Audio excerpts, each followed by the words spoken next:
Perkenalkan, Kami. Dari kelompok 8. Merkantilisme merupakan sebuah istilah yang diambil dari kata merkan yang artinya pedagang. Menurut konsep merkantilisme, setiap negara yang ingin maju harus melakukan perdagangan dengan negara lain. Adapun pendapat dari beberapa ahli, salah satunya adalah James Bodin. Beliau berpendapat bahwa bertambahnya uang yang diperoleh dari perdagangan luar negeri dapat menyebabkan naiknya harga barang-barang. Selain itu, kenaikan harga barang-barang juga diakibatkan oleh praktik monopoli dan gaya hidup mewah bangsawan. Dasar pemikiran merkantilisme itu adalah segala sesuatu yang berkaitan dengan arus logam mulia, neraca perdagangan, dan teori kuantitas uang. Merkantilisme kuno. Pada paham ini diajarkan bahwa jika ingin menjadi negara yang kuat, maka harus ada negara yang lemah. Dan juga paham ini memiliki 4 ciri khas. Yang pertama, pendapatan negara. Pendapatan negara diambil dari ekspor-impor yang mereka lakukan dan juga pertambangan yang mereka lakukan di negara-negara koloni.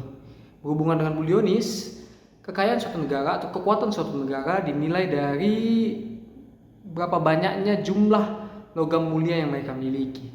Dan yang ketiga, mereka akan selalu melakukan ekspansi, di mana dalam bentuk perdagangan ataupun negara-negara koloni, agar memperkuat dan memperkaya mereka sendiri.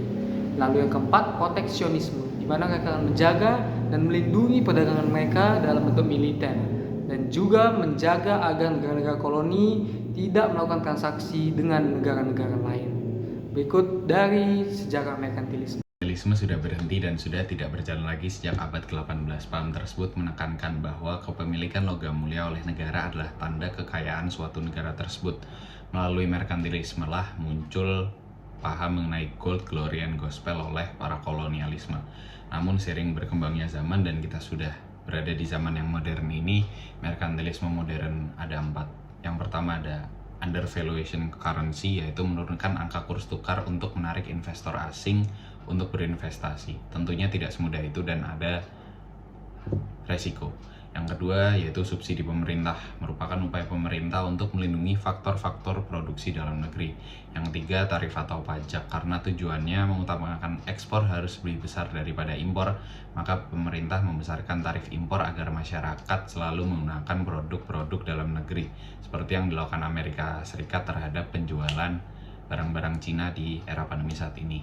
Yang terakhir ada copyright untuk melaksanakan proteksionisme untuk menciptakan hak cipta guna melindungi produk produsen, dan oleh karena itulah harganya menjadi lebih mahal.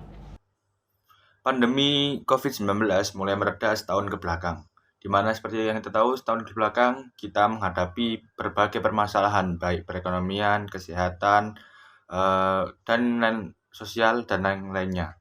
Namun, perang dagang antara Amerika Serikat dan Cina mulai memasuki fase baru setelah pandemi ini mereda, di mana perekonomian global juga mengalami dampaknya, yaitu resesi ekonomi, di mana resesi ekonomi adalah beberapa perekonomian dunia di beberapa negara mengalami kemunduran.